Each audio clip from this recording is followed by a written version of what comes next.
Você era excelente no que fazia, resolvia problema rápido, empregava, era uma referência técnica, né, no seu time. E exatamente por isso veio a promoção.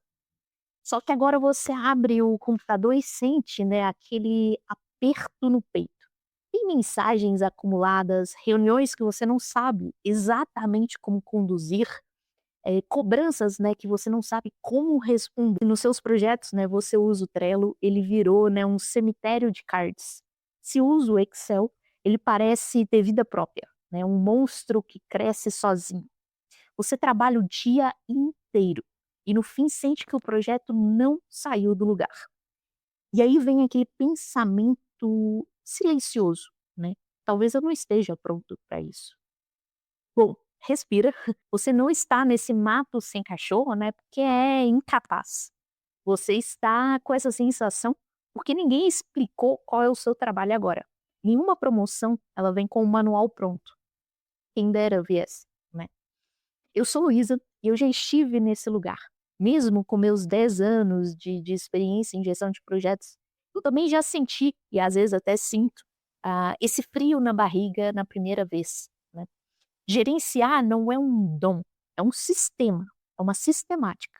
E hoje eu vou te explicar o seu papel, o que fazer nos primeiros 30 dias como gerente de projetos e qual o erro que faz a maioria dos novos gestores se sabotarem. Primeira coisa que precisamos entender, né, é o seu papel mudou. Antes você era responsável por tarefas, agora você é responsável por decisões. Antes você executava, agora você organiza a execução dos outros. E garante, né, que a engrenagem continue girando. Imagine que gerenciar um projeto é como pilotar um avião. A gestão é o painel de controle, os instrumentos, os manuais, os métodos. O projeto é o plano de voo, a rota. E a liderança, né, é como você lida com a tripulação e os passageiros. Se você foca só no painel, você não olha a rota, né, o avião provavelmente vai cair. Se ignora, né, as pessoas, você pode ter ali dentro um montinho a bordo, né, uma revolução. Gerenciar é garantir, né, que o projeto saiba para onde ele vai e que as pessoas saibam o que fazer e que os problemas, né, eles apareçam o mais cedo possível. Vamos falar, né, do primeiro pilar, que é a direção, né, o projeto. O conceito técnico diz que projeto, né, é um esforço temporário para criar algo único, seja um produto, um serviço, um processo. Mas a visão de projetos ela tem mudado muito, tá? Se você lê o PMBOK, que é o Guia Mundial de Boas Práticas da Gestão de Projetos do PMI, uma instituição de gestão de projetos, na sua versão mais recente, que foi lançada, né, em novembro de 2025, a oitava edição, o foco não é mais apenas em entregar no prazo, no orçamento, no custo. O foco agora é entregar valor, é gerar impacto. Isso significa que não adianta a sua planilha estar verde se o projeto ele não resolve um problema real da empresa, da organização, do negócio. A sua nova obsessão como gerente de projetos não pode ser a tarefa, é o impacto. Se o seu projeto, né, ele acabasse hoje, qual o valor real que ele teria gerado? Qual o impacto que ele geraria? O segundo pilar, né, que a gente deve discutir aqui é a gestão, é o controle.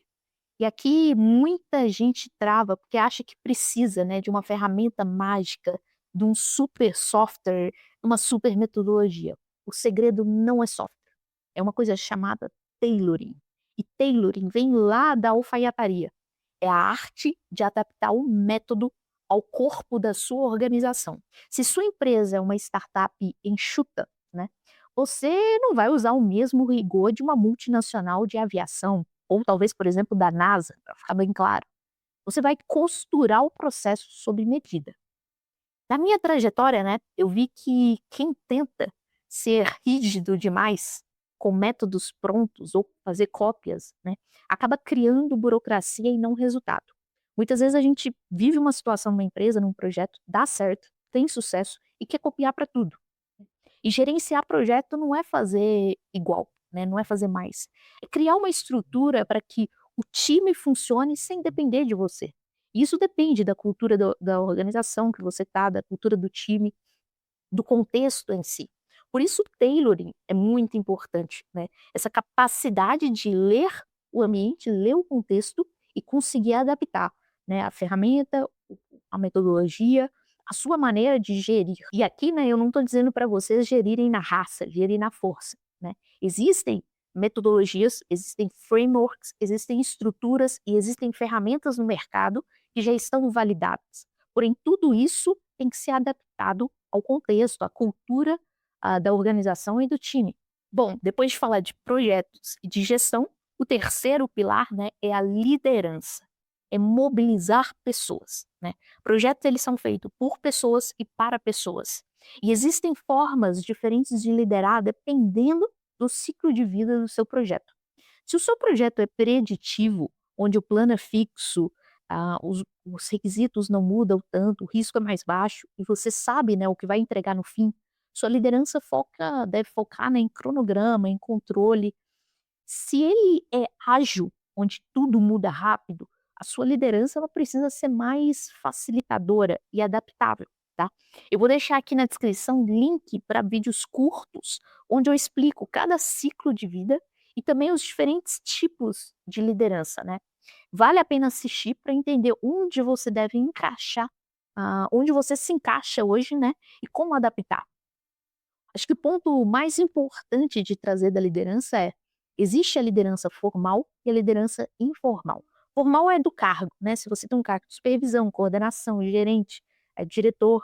E informal é aquela que emana, né? Quando você inspira as pessoas, pode ser por autoridade técnica, pode ser por outros tipos de influência, mas que você inspira as pessoas a fazerem algo por um objetivo comum, né? E muito provavelmente, se você foi promovido, você já demonstra, ou demonstrou em algum momento, a liderança informal. Então aqui é entender, né, como você combina as 2 e combina, né, os diferentes tipos de liderança para cada momento. E também, assim, não vai existir um estilo único de liderança que serve para tudo. De novo, tailoring, né, saber adaptar, a ler, né, o contexto e fazer adaptações. Agora nós vamos sair da teoria, né, o que você faz amanhã? A minha recomendação para os primeiros 7 dias, né, busque clareza. Não organize a planilha agora, não é a hora. Descubra, né, o resultado final esperado do seu projeto ou dos seus projetos. Qual o impacto, né, que eles, querem gerar, qual a necessidade do negócio que eles estão visando atender, né. O que não pode dar errado de jeito nenhum nesses projetos. E quem é que decide de verdade? Ou seja, quem é o patrocinador e quem são as partes interessadas com maior influência. Na semana 2, eu recomendo organização mínima viável. Defina entregas macros. Quem é responsável pelo quê e por quê? Qual o prazo realista? Se você não souber a prioridade da semana em 10 segundos, a sua gestão está muito fraca. Existem, né, ferramentas e recursos para isso.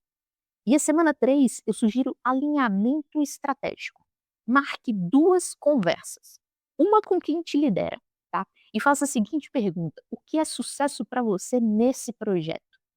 E outra com o time, né? O que está travando vocês hoje de entregarem as atividades, as tarefas e o resultado do projeto? Guarde essa frase. Se você precisa ser a pessoa mais produtiva da sala, você ainda não virou líder. Você ainda não mudou seu mindset. Gerenciar não é ser quem trabalha mais, é ser quem traz mais clareza. Você não está no caos, né, porque é um profissional ruim. Está no caos porque ninguém te ensinou as regras, né, desse novo jogo que tá jogando. E uma promoção, ela vem com um manual de instruções, né? Mas a maturidade em gestão, ela se constrói todos os dias. E se constrói com erros, com aprendizados, com tentativas. Agora me conta aqui embaixo. Está mais bagunçado hoje na sua rotina? Prioridade, pessoas ou decisão? Eu leio e respondo, né, a todos os comentários. Não se esquece de se inscrever no canal e deixar seu like aqui no vídeo. A gente se vê, né, nos próximos vídeos do canal.